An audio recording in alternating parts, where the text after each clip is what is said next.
Hello, I'm Mrs. Old and I'm going to be telling you all about the economics A-level. So economics is a social science concerned with how scarce resources are allocated. It's all about the choices made by individuals, firms and governments and the consequences of those choices.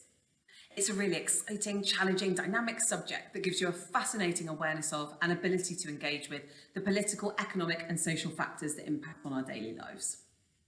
So economics really helps to develop and also tests a wide range of skills. So it helps to develop your analytical, problem solving and evaluative skills. So for example, we'll take a problem. So maybe an issue like high inflation in a country. We'll learn what inflation is, that sustained rise in the price level and the problems associated with it. We'll take some recent examples. So for example, in Venezuela, where they're using $100 million notes, or even older examples like Zimbabwe, where they were using $100 trillion notes. Imagine going to the shop with them. So you'll learn about the issues to do with inflation, and then we'll think about solutions. Perhaps a central bank could raise interest rates. Perhaps a government could raise taxes to dampen demand and try and dampen the inflation in those countries. And we'll weigh up which option is best, and then you'll make a justified conclusion about your best proposed option. We'll also help to develop skills such as quantitative skills. So you'll develop your math skills, and in particular, we'll look at developing graphical analysis. We have a picture diagram for everything in economics, which you'll soon learn. We'll also develop your essay writing skills. But luckily in economics, the essays are fairly formulaic, so they're quite easy to teach, in terms of what you need to put in each essay. And then finally, we love a good debate in economics. The old adage is that you put all the economists end to end, they'll never reach a conclusion, and it's almost certainly the case. So recently we've been debating things like the UK government's coronavirus response, how effective that's been. We've been looking at issues such as Brexit and obviously the US election.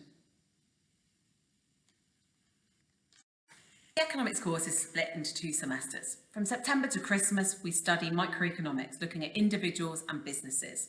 Then after Christmas, we look at macroeconomics, looking at how governments operate.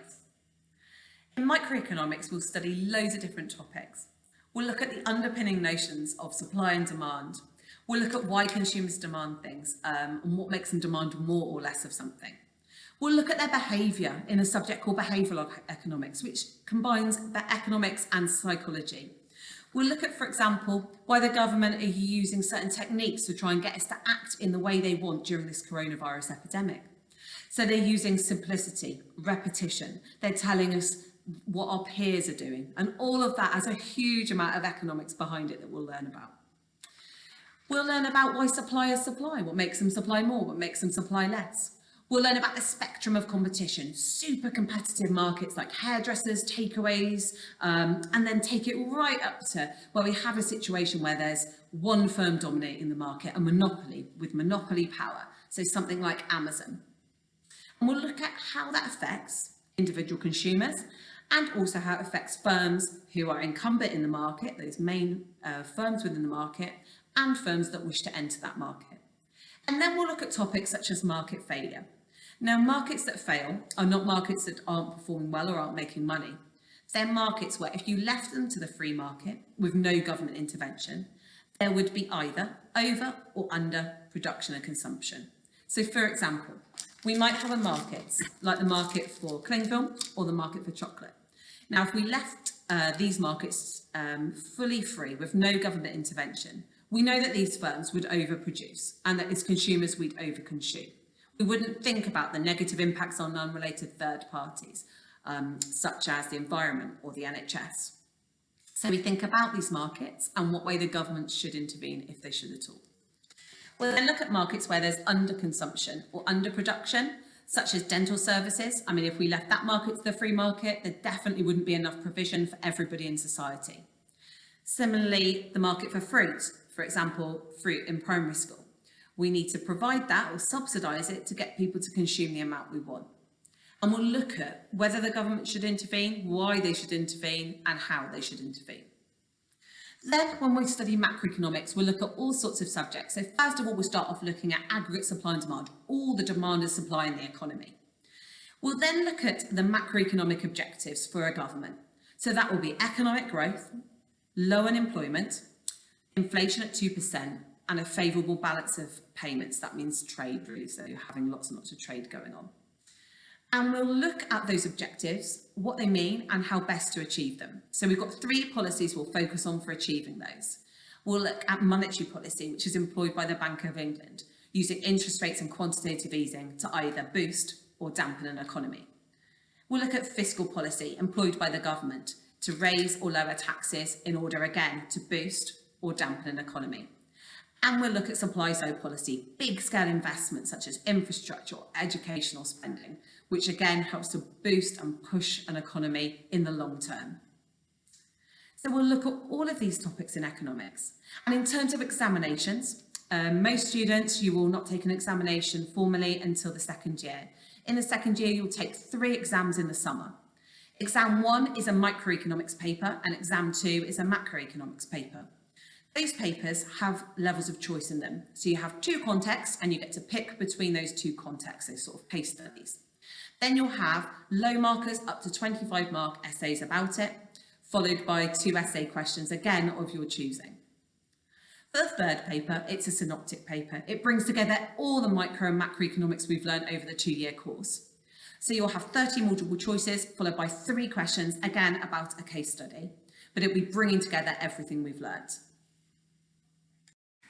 As economics plays such a central role in society and as a social science, it complements a wide range of A-level subjects.